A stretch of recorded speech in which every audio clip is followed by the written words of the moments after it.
भोजपुरिया समाज के प्रणाम आदाब। रउआ देख रहल बानी नारायणी न्यूज आ रउआ साथे हम बानी संदीप त्रिपाठी। अहियापुर गांव के वार्ड संख्या 3 में इतवार के रात ओह समय कोहराम मच गईल जब एके टोला के रहे वाला 2 गो बिल्डर सड़क हादसा के शिकार हो गईल। पुलिस दुनू के अम्बाला ट्रामा सेंटर में भर्ती करौलस। डॉक्टर ओम प्रकाश कुमार के मृत बतौलन आ मुनील बैठा के इलाज शुरू कई दिहलन। मृतक ओम प्रकाश दुलारचंद शाह के बेटा रहलन आ मुनील बेलास बैठा के बेटा हवन।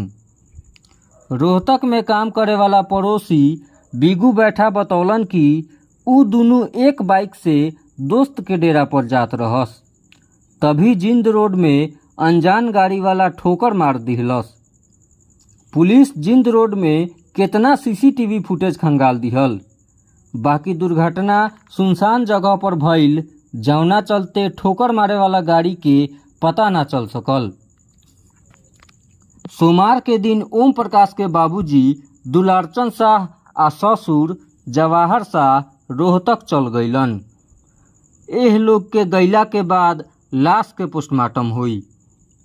ओम प्रकाश के मर गईला के बाद उनका घरवाली के मांग सुन हो गईल आ लइकन के माथा से बाप के साया उठ गईल। एकर भरपाई भगवान से हो सकेला। रउआ सभे नारायणी न्यूज के लाइक करी, सब्सक्राइब करी